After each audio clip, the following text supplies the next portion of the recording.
we won't even notice. So, good afternoon. Welcome to the CCBC video lecture series. Today's presentation is about Friedrich Nietzsche.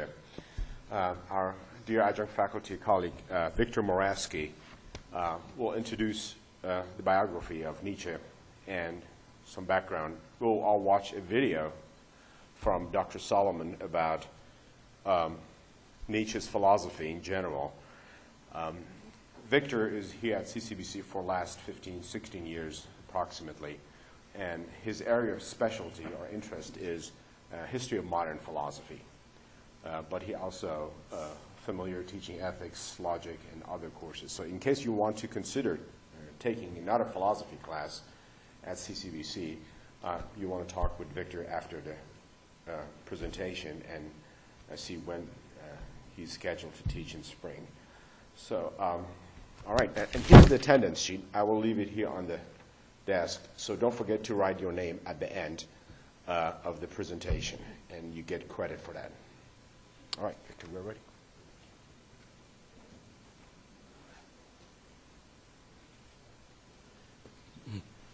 Hi, how are you? It's good to see you today.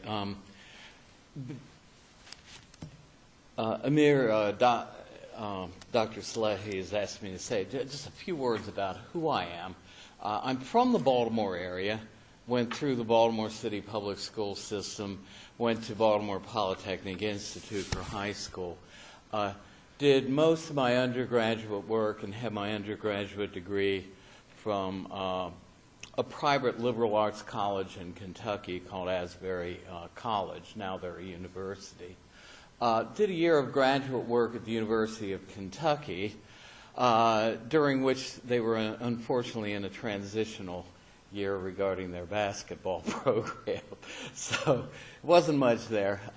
Did most of my graduate work at Thomas Jefferson's University at the University of Virginia in Charlottesville, Virginia. Came back to Baltimore, inherited the home I grew up in, and have been doing adjunct teaching since the early 90s. A lot of it in the 90s at Hartford Community College, and have been teaching off and on at CCBC since the late 90s, since about 1998, at least as far as Essex goes. And it's good to be here. A lot of my interests recently have been in the area of ethics, but I did my doctoral work in the Scottish reaction to the skeptical philosophy of Hume and the British empiricists, and have given several papers at international conferences in that area. The nice thing about working in British philosophy is when you go to a conference that's in the British Isles, and I've been over there a couple of times. So at any rate, to not be too long, when I was at the University of Virginia, I can remember having a discussion with a fellow graduate student whose first name was Robin, and he was reading a lot of Nietzsche at the time. And one of the things that I shared with him in my discussion with him is that I felt very uncomfortable with Nietzsche, with the fact that he was so closely associated with the views of Hitler and the Third Reich. And Robin Fleming assured me that some of that was a distortion of Nietzsche's views, that members of the Third Reich did not understand him, and also were using his philosophy in ways that he himself would not have approved of. And one of the things that I was glad to take on this little project, one of the things that it's motivated me to do is go back and examine a little bit of Walter Kaufmann's case for exactly that maybe the Third Reich misunderstood in important ways Nietzsche. And so I'm going to spend a little time on that in this biography, arguably maybe too much time at the expense of some other bases I could cover. But I hope you'll find it interesting. It's not the only thing I'm going to touch on, but his relationship with his sister and with Wagner have been one of the focuses of Nietzsche scholarship over the years, and so it's justifiable to spend a little time on that. At any rate, let me get started here. And if I can read my own handwriting, I think we'll have a reasonably good presentation. Walter Kaufmann, premier Nietzsche scholar, warns us about going too far down the road of viewing Nietzsche's later philosophy as a reaction against his small-town conservative Lutheran upbringing. Philosophical problems have their own generation, and causal connections can be extended only so far. That being said, however, it is hard to imagine that he would have been entirely immune from being influenced by this early upbringing. Son of a Lutheran minister, a rather conservative Lutheran minister, who had followed his own father into the pastorate, Nietzsche was named for King Friedrich Wilhelm IV of Prussia, on whose birthday he was born. Although his father, along with the king, later went insane, an autopsy revealed that Nietzsche's father's insanity was more the result of trauma from a fall. Hence, most interpreters believe that Nietzsche's own later life insanity was not an inherited trait. His early boarding school education was at Forta, which was once also attended by the famous philosopher Fichte. It was quite solid and traditional, where the young man's work in religion and literature far exceeded the quality of his work in mathematics and drawing. Early on, he showed an interest in poetry and wrote a not too well received at the time essay on the merits of the poet Hölderlin, whose work was acclaimed generally in Germany only years after young Nietzsche recognized its worth, to Nietzsche's early credit. Following his early schooling, Nietzsche attended the University of Bonn, where he promptly joined a fraternity, only to find out that beer-drinking, unsophisticated fraternity life was not for him.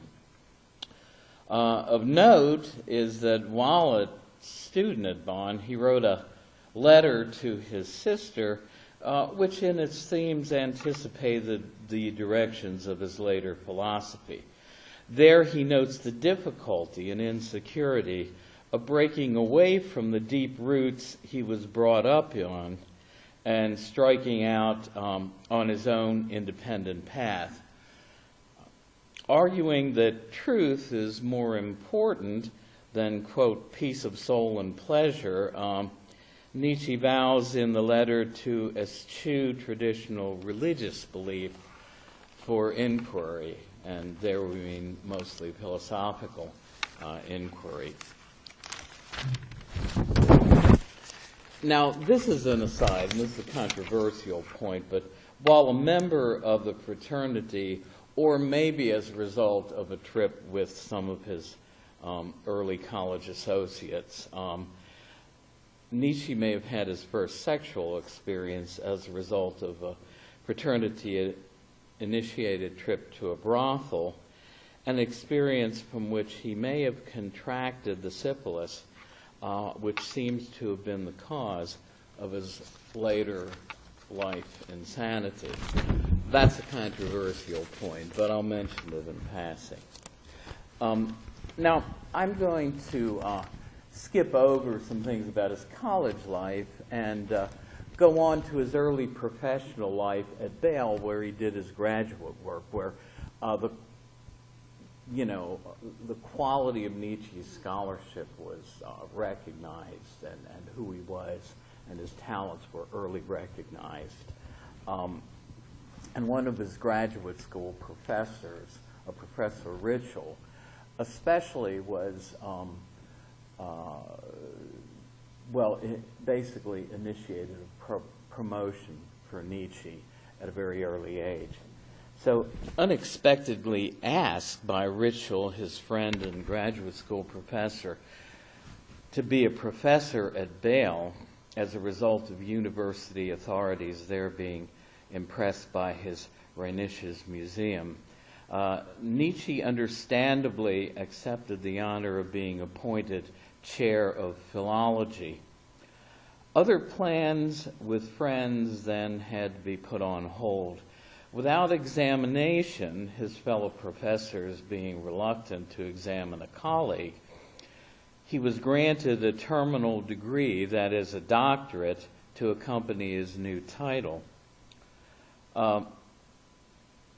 Copleston cites Knight's summary of the remainder of Nietzsche's life as roughly divisible into 3 10-year segments, during the first of which he divided his professional interests between philology and philosophy, followed by a 10-year period in which he was primarily a philosopher, and finally capped off by a relatively unproductive period of insanity at the end of about 11 years.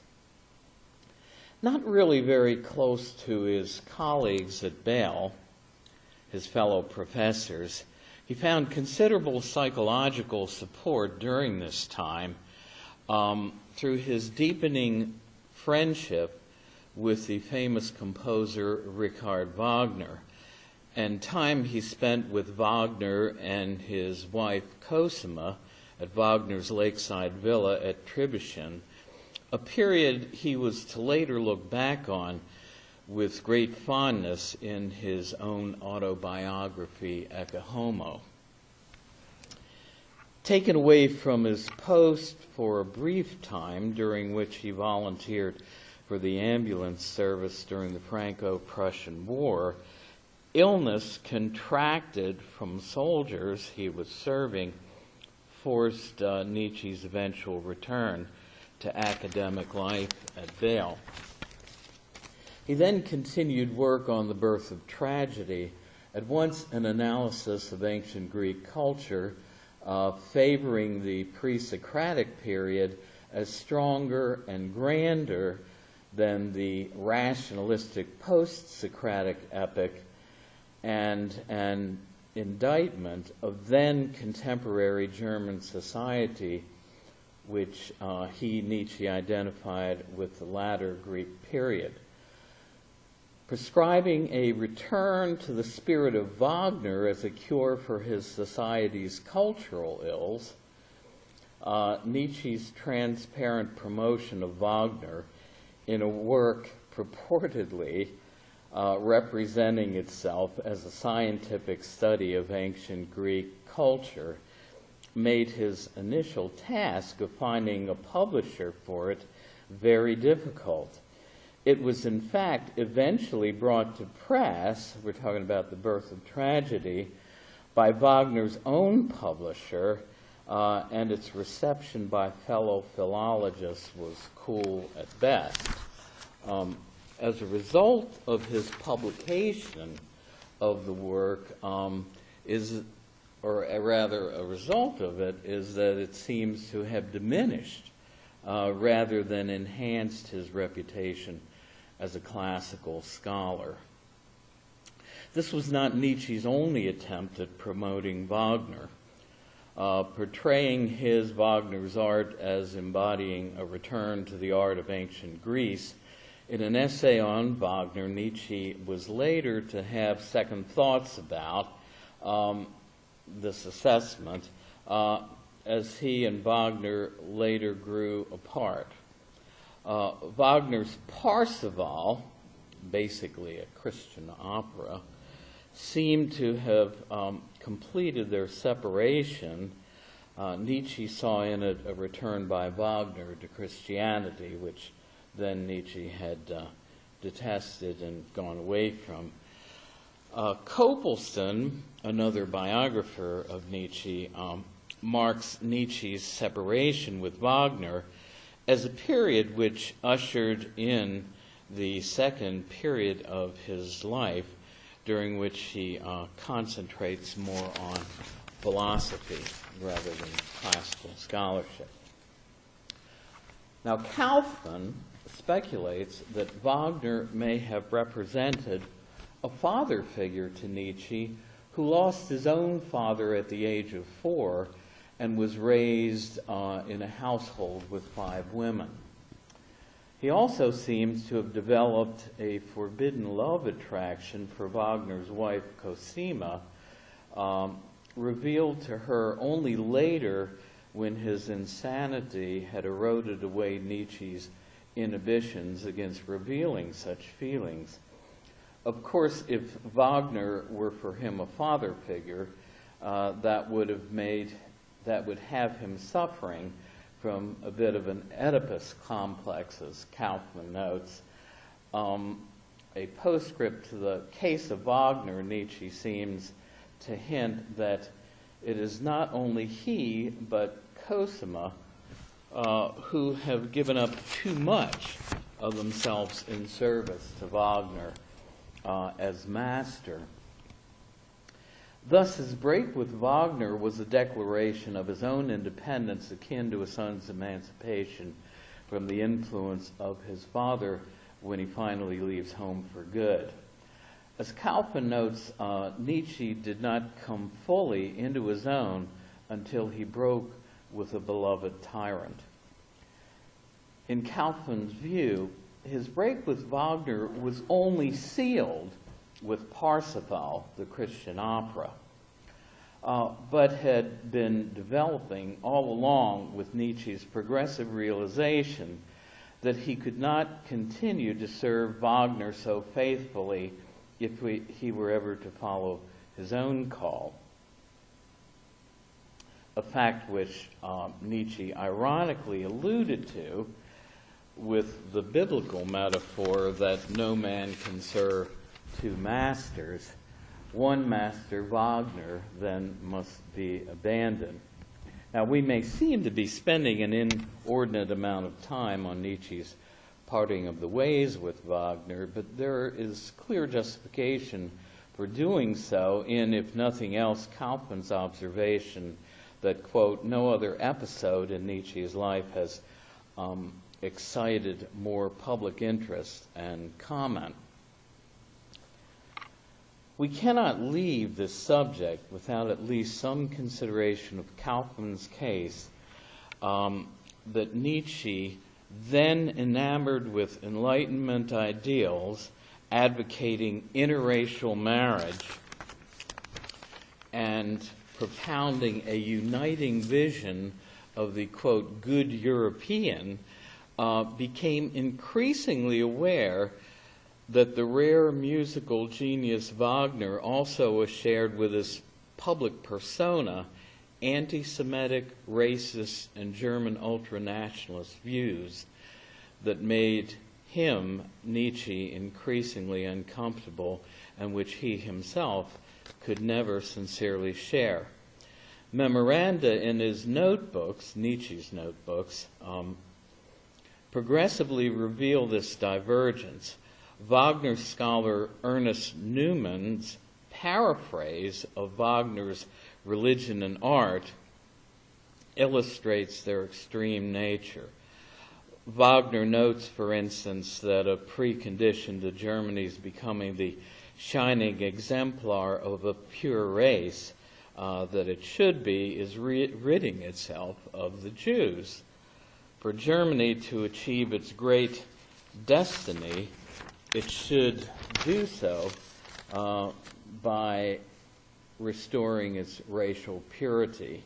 While defenders of Wagner tend to play down or attach little importance to this cause of his rift with Nietzsche, Kaufmann, on the other hand, thinks it important that Nietzsche realized just how dangerous Wagner was in his political views. He also contends that the picture of Nietzsche with which the Nazis later became enamored was a distorted one presented to them by purported Nietzsche scholar Alfred Baumfer, who ignored works where the above reasons for Nietzsche's break with Wagner were made plain, works like Human All Too Human, Dawn, and The Gay Science, and instead interpreted him, Nietzsche, through the lens of Nazism, portraying the will to power as Nietzsche's magnum opus and its author as himself a Nazi. But if there is blame for presenting to the Nazis a distorted picture of Nietzsche's views, it should not fall alone on the shoulders of Baumfer. Curiously, if not tragically, much blame should also rest on the shoulders of Nietzsche's own sister, Elizabeth. Entrusted with her brother's literary legacy, she arguably let her own anti-Semitic views and sympathies with Nazism get in the way of the truth when years after Nietzsche's death, she, quote, doggedly persuaded the Nazis to accept her brother as their philosopher, end of quote, from Kaufman. And this is pretty amazing, even once, as a result of her persistence, even convinced Hitler himself to visit the Nietzsche archive located at Beirut, where the family home was.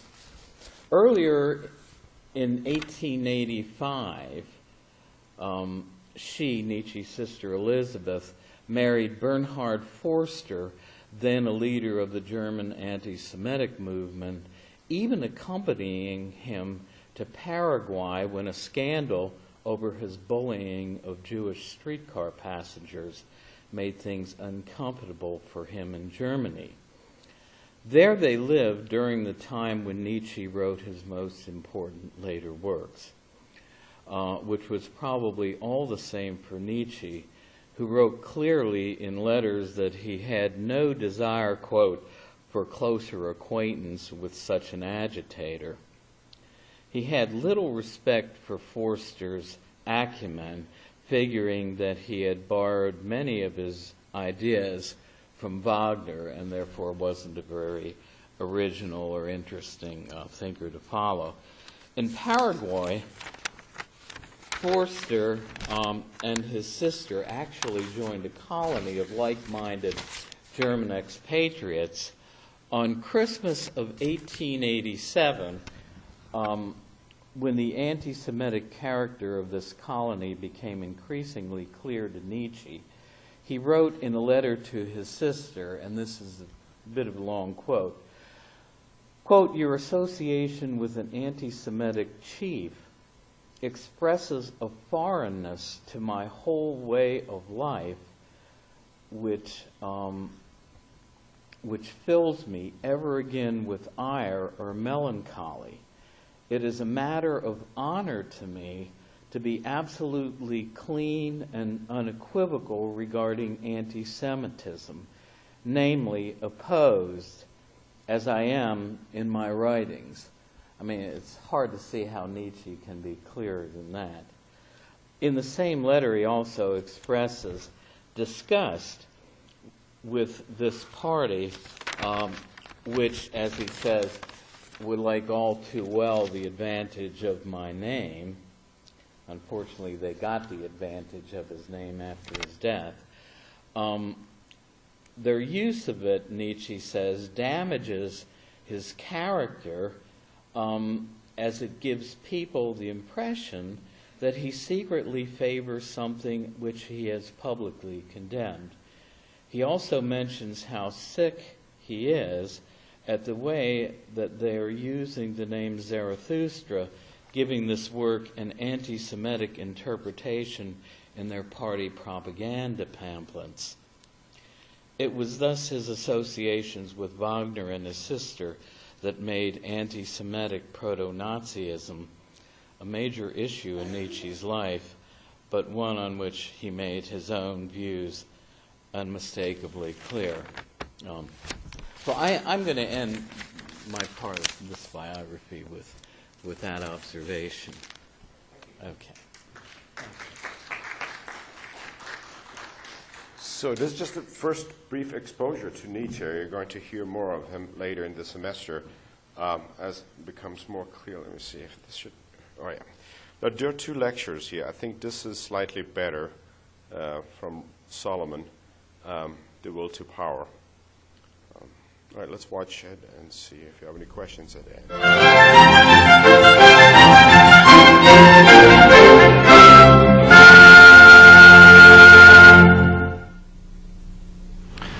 Friedrich Nietzsche was a German philosopher, but to be perfectly honest, he considered himself a good European, and most of his mature life was spent outside of Germany, primarily in Switzerland and northern Italy. He was born in 1844 in a small German town, a family that went back several generations of Protestant preachers. He spent most of his life in particularly ill health, and in 1889 he collapsed in a state of insanity and spent the last tragic 10 years of his life virtually in a vegetative state. He died in 1900, rather prophetically, because he had much to say about what he expected of the new century. He was trained as a classical philologist, something he showed great talent for when he was in school. And at an astoundingly young age, in his early 20s, he became a professor at the University of Basel in Switzerland. He spent about 10 years teaching, but resigned because of poor health.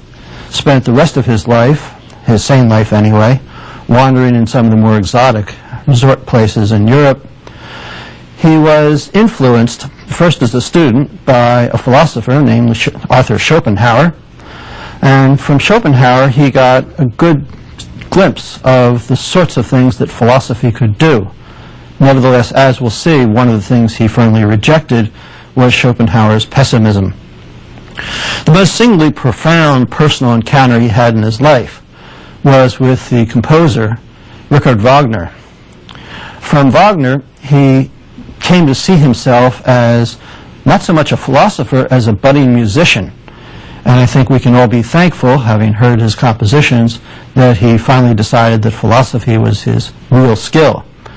But the friendship with Wagner and then the break with Wagner, he described as some of the most traumatic periods of his life, and one can understand a good deal of his philosophy, in fact, in terms of his musical sensibilities.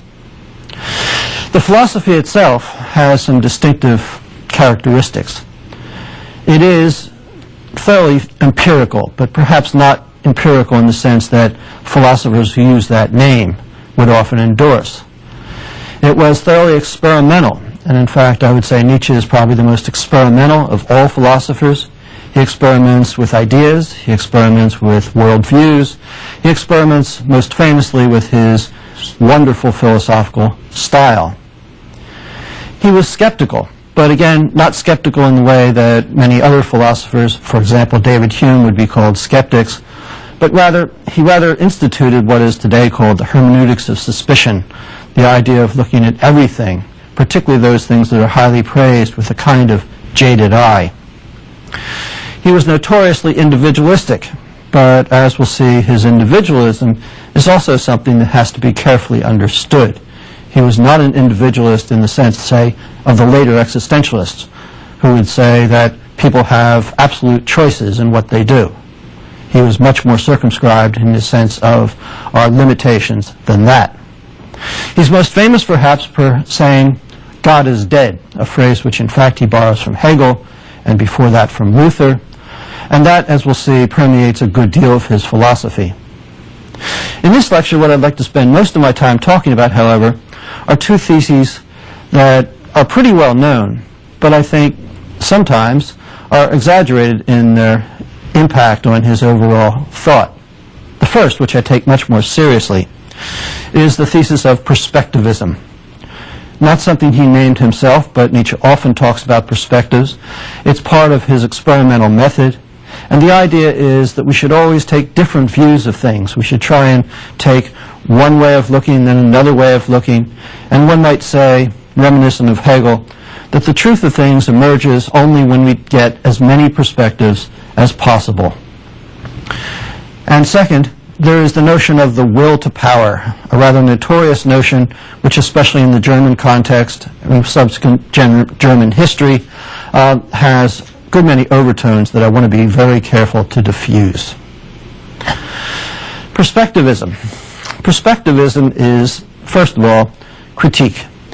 It's critique of traditional metaphysics and epistemology. It's a critique of the idea that there is a true world, or that there is a way, an objective way, in which we can understand that world. Traditional philosophy is often divided into the distinction between appearances and reality. And one might even say the mission of contemporary or modern philosophy is to get through the appearances to reality itself. This is something Nietzsche rejects. And as he famously says, once we get rid of the idea of a true world behind the appearances, then what will disappear as well is the idea of the world as appearances. The word metaphysics, of course, comes from Aristotle. It was also defended throughout most of the philosophical history. Kant questioned it, but nevertheless, he held on to the distinction, which he described as a distinction between the phenomenal world and the noumenon world, the world of experience as opposed to the world as it is in itself. And this is just the kind of distinction that Nietzsche wants to say is utterly illegitimate and gets us into all kinds of philosophical problems. Instead, Nietzsche famously says, there are no facts, only interpretations. There is no truth, there are only the errors of mankind. Or, much more modestly, there is no single truth, no God's eye view, no privileged perspective. For example, in his day, science was already becoming sufficiently dominant that it claimed, at least in some circles, to give us the sole truth about things. In his early days, Nietzsche greatly praised science because he saw that science did in fact take on the experimental method. Science was a worldview which did believe in questioning things, which did have a certain kind of healthy skepticism. It required evidence, it required experimentation, and so on. Later, though, Nietzsche came to see that science, too, had become dogmatic and had taken over the view of truth in general. But Nietzsche gives us a set of contrasts. For example, it's one thing to see the world through science and scientific eyes. It's something else to see the world through aesthetic eyes. And generally, I would say, Nietzsche preferred the aesthetics, although he never disowned science and he often used it. But a quick example comes to mind. I was sitting at a cafe with a friend of mine, a poet, and we were looking at a flower on the table, which was, as my poet friend put it, stretching its arms towards the heavens and the sunlight. And being an old biology student, I thought about Turger and all that, and I realized instantly, of course, that his was the better explanation. What Nietzsche wants to say is that, well, there are many perspectives. Science, aesthetics are two of them. A moral perspective would be another. Perhaps a religious perspective, another. And none of these is necessarily better than the others. One might look at this as a kind of deconstructive campaign, much as has been defended in the 20th century by some rather famous French philosophers. I think this isn't right. It is true that Nietzsche has a good deal to say of a negative sort, that much of what he says is critique. The attack on truth, as often understood, is a clear example. But it doesn't follow from this, as what I've already said would suggest, that Nietzsche rejects truth as such. One might say, as a contemporary philosopher has said, maybe there is no truth, but there's still lots of truths. For Nietzsche, I think we should look at this as part of a much more general campaign. In particular, Nietzsche's naturalism, his appreciation of the world, his appreciation of humans and human nature, and his fascination with how people behave and why they behave. All this is clouded by ideas about another world, whether it's Kant's thing in itself, whether it's Plato's rather ethereal world of being, whether it's the Christian heaven with God, and so on. His thesis of the death of God fits into this thesis too. It doesn't just mean that there is no God and therefore no basis for religion. Much more profoundly, the death of God refers to the idea of there being a single perspective, an objective perspective. Again, the idea of truth. But again, it's not simply a matter of rejecting all of this, so much as replacing it with something better and healthier. So too, when Nietzsche talks about Judeo-Christian morality, this is something which also must be viewed from a perspectival standpoint. Nietzsche will famously distinguish between two different kinds of morality, and it's important to see that what he's giving us here are two different moral perspectives. But again, it's not simply by way of dismissing all of this, but rather replacing it with something that's better. One might say of Nietzsche that he was a pragmatic Darwinist with regard to epistemology. Now, Darwin preceded Nietzsche by a few decades. His works were very well known. Nietzsche expresses rather mixed attitudes towards Darwin, some I think because of misunderstanding. But the one thing I think that is undebatable is that Darwin's general view, namely the idea that humanity is continuous with the animal kingdom, the idea that we have to explain in purely naturalistic ways how species came about, and in particular how human beings came about. All of this to Nietzsche is very close to the heart. With regard to knowledge and with regard to perspectivism, I think one can put this in a very dramatic way. When Nietzsche says there is no truth, there are only the errors of mankind, or referring back to Kant, when he says there is no synthetic a priori truth, there are only those errors, there are only those schemes which we can't throw off. I think what he's referring to is something that can very nicely be put in a kind of Darwinian scheme. You imagine, for example, two kinds of creatures, some of whom believe, as we do, that, for example, the future will be like the past. The laws of nature are more or less constant. That if lightning strikes in one place, it's very likely to strike in such a place again, as opposed to another set of creatures who don't believe the future is going to be like the past, who don't believe in particular that if lightning strikes one place, then it's likely to strike there again, but to the contrary, if lightning strikes in one place, then there's virtually little chance that it'll ever strike there again. It's not too hard to see which of those two sets of creatures is going to survive. And so the idea that the future will be like the past is going to be something which is eventually going to be built into, if not our genes, certainly into our education in such a way that it becomes a necessity for us.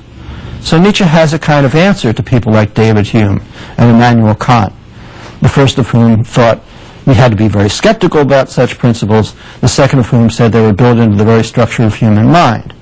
Nietzsche would say neither of these, but rather these are things we believe because they have been practical. These are things that we believe because they have proven to be for the benefit of the species. And of course the same sort of thing might be said of individuals. Philosophies are not just abstract ideas which are defended by philosophers on the basis of some ethereal intuition. Philosophy, Nietzsche says, is almost always the confession and the unconscious memoir of the philosopher. The ideas defended are the ideas that make the philosopher, to put it very crudely, feel good about himself. One might compare Nietzsche then to American pragmatism as well, the kind of notion that what is true is what works. And this isn't exactly right as far as Nietzsche is concerned, because what is true might also be what is beautiful.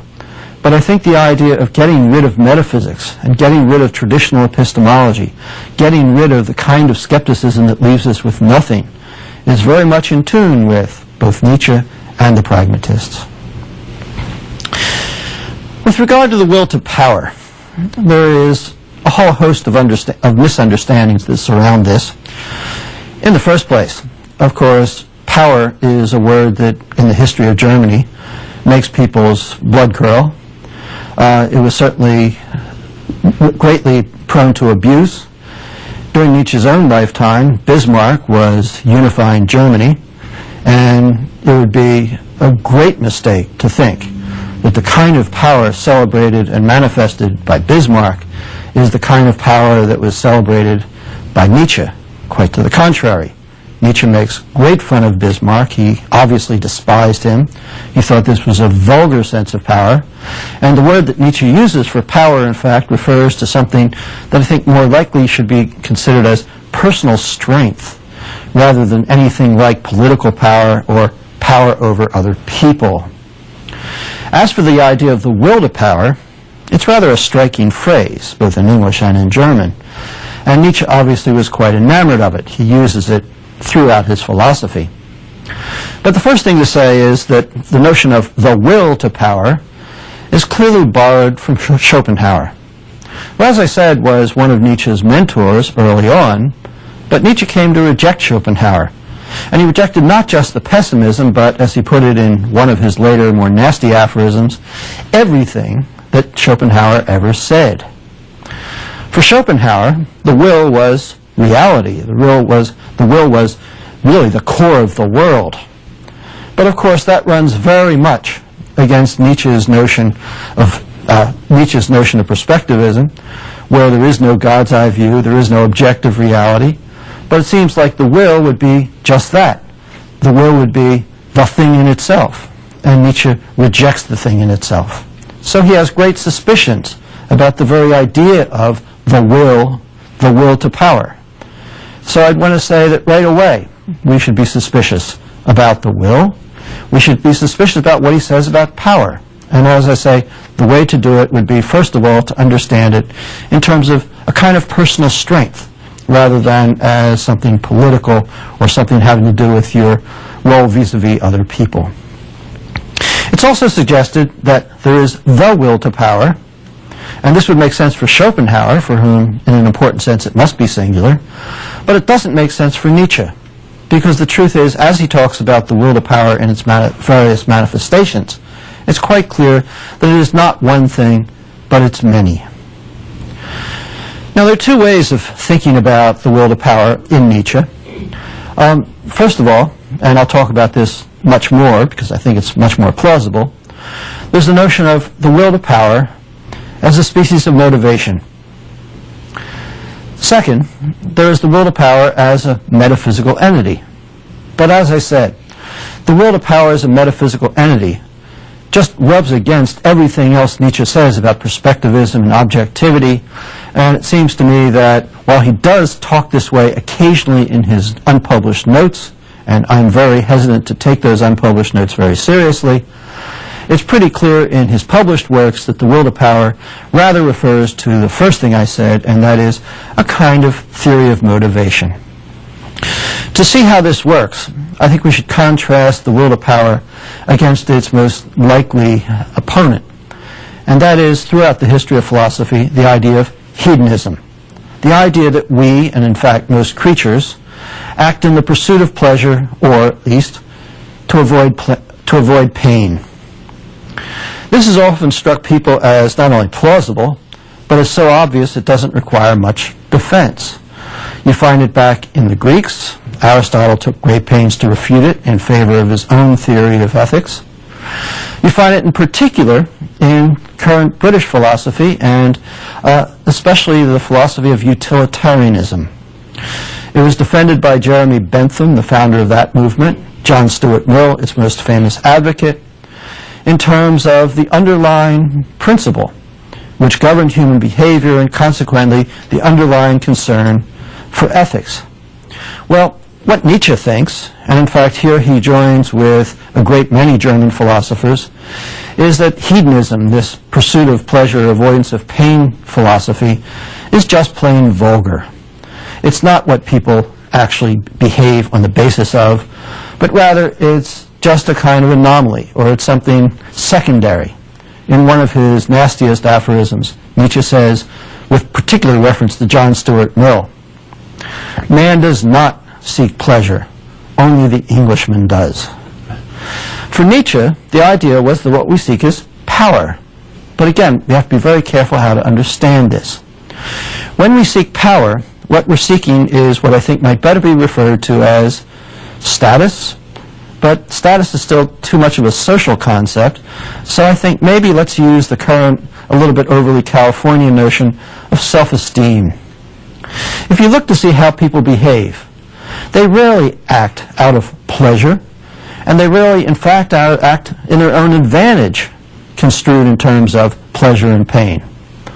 Most people do what they do to achieve some kind of status, to feel good about themselves. This is true of Christian martyrs. This is true of students taking courses they don't really like. This is true of people who work for a living but don't really like their jobs. This is true of people who get married because they think they ought to. This is true of people who are heroic because they don't want to embarrass themselves in front of their fellow soldiers or congressmen. The truth is that people behave primarily for the sake of what we can call, but misleadingly, power. And Nietzsche looks through the history of human behavior and sees very clearly that most of what people do can be much better understood by this power hypothesis than it can by the hedonistic hypothesis. So the will to power, so construed, says something about why we do what we do. We don't just act in pursuit of potential pleasures, and we aren't necessarily all that averse to pain. If you think about the pain, the kind of general mental suffering, emotional suffering, not to mention the physical suffering, that we often put ourselves through for the sake of thinking better of ourselves, for the sake of elevating ourselves in the eyes of our fellow men, for the sake of being virtuous. This leads to a general moral theory for which Nietzsche is very famous, and we'll talk about this more in the next lecture. But the will to power also describes the very different ways in which people behave, and in particular, the very different ways in which people consider morality. Morality, like all human behavior, is basically an expression of the will to power. But morality can take many different forms. The expression of the will to power can take many different forms. Here, too, we find Nietzsche as a perspectivist. There's the perspective of the strong, perspective of those who are healthy, those who are talented. And for them, the expression of the will to power is to manifest and to exercise their talents, their abilities, to the greatest amount possible. But on the other hand, there are some people who don't have much power. In fact, Nietzsche would say most people are rather impoverished when it comes to power. It's not as if they don't have a will to power, but their exercise of it is going to be reactive. It's going to be, in a way, distorted. So that he talks about the reactive resentment of the least powerful in society. And morality, as we know it, is precisely this kind of expression of will to power, namely the will to power of those who don't have much power. The entire Judeo-Christian tradition is like this. So too, the philosophy of Socrates and Plato, Nietzsche would say, is a manifestation of it. In the Judeo-Christian tradition in particular, what you see is basically a morality of the weak, which is buttressed by a rather elaborate and sometimes frightening theological picture. But the truth of it is that the will to power in the Judeo-Christian moral tradition is defensive. This is where Nietzsche introduces his notion of master and slave morality, the subject of the next lecture, and the idea that genealogically, in other words, looking back at its roots, what we call morality has to be understood in terms of precisely this impoverished expression of the will to power. Now, all this talk about power, not to mention the kinds of things he talks about with reference to perspectivism, where perspectivism can easily be understood in contemporary terms as a kind of relativism, or even, contrary to Nietzsche's own wishes, a kind of nihilism. And combine that with the idea of the will to power understood in terms of a certain kind of political attitude, it's not surprising that Nietzsche was often accused of being a Nazi, or rather a proto-Nazi, since the Nazi Party wasn't formed until nearly 30 years after his death. But the truth is, Nietzsche was absolutely no Nazi, even though he defended some themes that the Nazis gladly embraced. For example, the idea of self-assertion. He was certainly a very aggressive writer and philosopher. The idea of eugenics, the idea of breeding people for their better traits. But of course, what the Nazis took from this was utterly distorted and perverted. And let me say, just for the record, with no qualifications whatsoever, that Nietzsche was no Nazi. He despised what they stood for. The truth is, Nietzsche had a sister, with whom he was actually quite close for most of their young lives. But Nietzsche's sister married a character named Forster, who was what we would call a proto-Nazi, who was definitely an anti-Semite, and he converted or persuaded Nietzsche's sister into some similar views. When Nietzsche went insane in 1889 and was no longer capable of looking after himself or his affairs, Nietzsche's sister and his mother took over his literary estate. When the mother died, the sister pretty much ran away with what Nietzsche had done. She did what Nietzsche himself was never capable of doing and promoted his works, but she promoted them with a certain kind of slant. In fact, she even took his unpublished notes, and my attitude towards unpublished notes is there's always a reason why they're unpublished, but Nietzsche's sister published them as if they were Nietzsche's works. In fact, there is some suggestion that she even forged some of them, and they weren't Nietzsche's at all. But what this did was it gave Nietzsche's own work a kind of Nazi tint. And in the early 30s, just after Hitler had been elected to power, there is a very famous picture set up by Nietzsche's sister of Hitler staring at the bust of Nietzsche. But it was Nietzsche's bust, not Nietzsche. Nietzsche himself probably would have spit in the dictator's face. And I think it's very important, given the history of Nietzsche scholarship, given the history of Nazi Nietzsche scholarship in particular, to say that Nietzsche was himself very much an anti-Semite. In fact, one of his last rather raving comments was that he thought he would have all anti-Semites shot. Nietzsche himself was a rather benign character. From people at the time, we get descriptions of him as thoroughly courteous, kind, a quiet person, not the kind of raving lunatic you would expect from many of his texts, which are filled with exclamation marks and all sorts of wild insults. The truth is that Nietzsche was an exemplar of a different kind of view. And what we'd like to do in the next lecture is try to make it clear exactly what that view amounts to.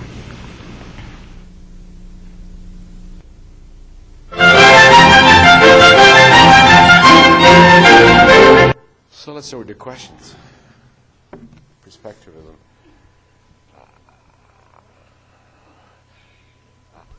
I don't know if well, it sounded like relativism, saying that Nietzsche believed that all perspectives are equally valuable, equally valid. When Nietzsche talks about master morality, he clearly favors that perspective over slave morality. We're going to talk about master-slave morality, which was taken advantage of by Nazis, and it was the best thing they could find and use it for their own ideology. But clearly, you hear that Nietzsche favors that perspective, master perspective, over slave perspective he talks about. I wouldn't... he's definitely more a pragmatist than a relativist. That's for sure. But there are many questions remain unanswered, especially because his work was changed, modified by his sister. I mean, this is the worst thing you can do. I don't know how she could do that. I would really take advantage of her own brother and sell it for, I assume she sold it for money. She sold all the Nazi, Nietzsche's ideas for political advantage. I don't know, Victor, do you have anything you want to add to the comments? Well, not a lot. I didn't go read a lot of details about what probably later in Kaufman's book maybe does that. But yeah, it seems like she, well, one of the things that Kaufman notes is that she seems not to have taken very seriously some of the things that Nietzsche actually said in his published works that distanced himself from the very view she was trying to saddle him with. You know, again, she tried to dismiss them because it didn't fit in with the kind of stuff that she enforced to herself. Yeah, I think Nietzsche's sister never really understood Nietzsche's ideas, and probably she didn't care.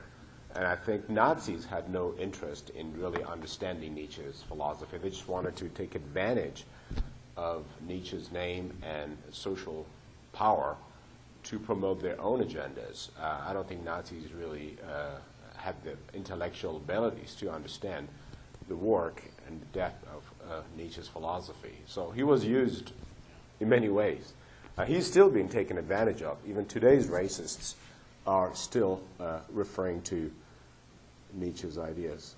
Yeah, I mean, one comment that goes along with what you just said is when Kaufman contrasts one of Nietzsche's later students, who he wanted to be kind of a disciple, and her, you know, ability for philosophy with his sister, he really has negative things to say about his sister's inability to really understand his works in the way that this student of his could, you know, and so, yeah, it doesn't seem like his sister had the ability to No, didn't have that capacity to understand. No. very deeply. Well, let's start with your questions. What you got from the video, and was it, I don't know, how was it over 50% clear or less? Or perhaps this was not the best introduction to Nietzsche, but you were going to talk about him. You heard something here. We're going to talk about him more in detail later. You will get a much better understanding of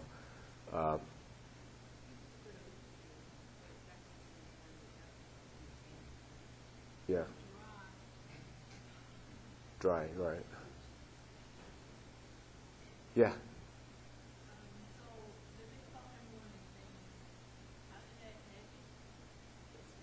Say a little bit louder. I couldn't hear. I think it was as a result of one of the side effects of syphilis.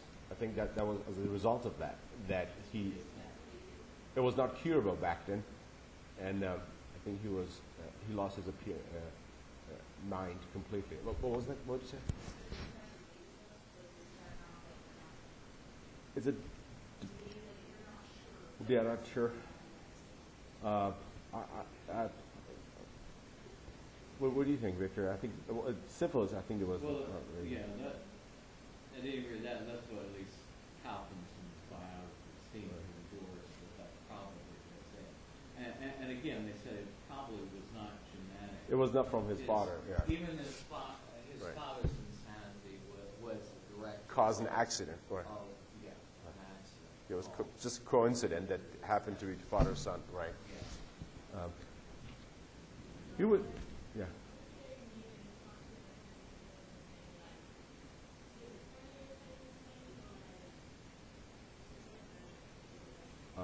Actually, I know more about that, how he lost his mind completely in the mental hospital.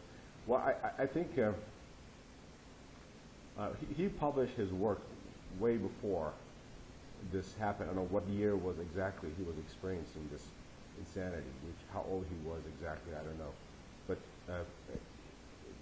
it shouldn't be actually a big factor. I wouldn't judge or understand Nietzsche's work based on the fact that he lost his mind later.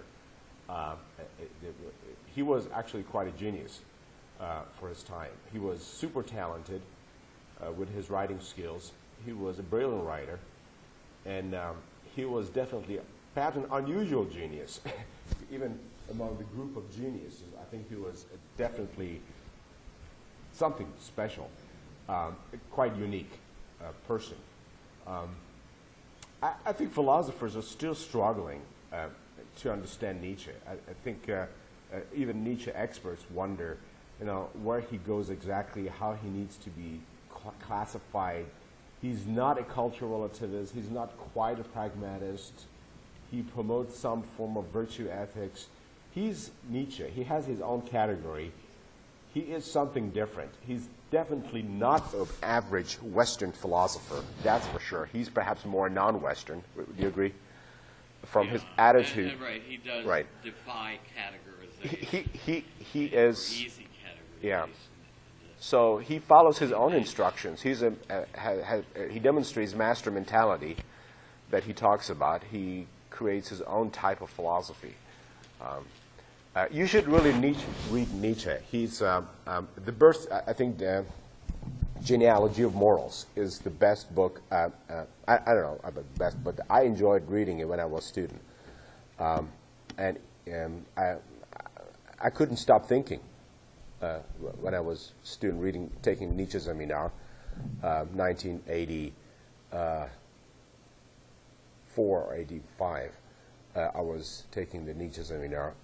It was he gets into your head. He stays there. He makes you think, and it's kind of hard to process. Definitely, his philosophy is not rational, logical, as we know usually. It's just a different thing. It's a different experience. What work of Nietzsche did you mostly study? I more or less read parts of it, but Yeah. Genealogy of Morals, I think it's a good one. His language is very poetic. So he's perhaps the only continental philosopher I actually admire. I'm more from the analytic side. But he is definitely something different. Yeah, so he's worth considering if you're and if you're struggling to read Nietzsche directly, read secondary works, people who have written about him. Other questions, comments? Okay, well, come here, sign your name, and we're done. Thank you.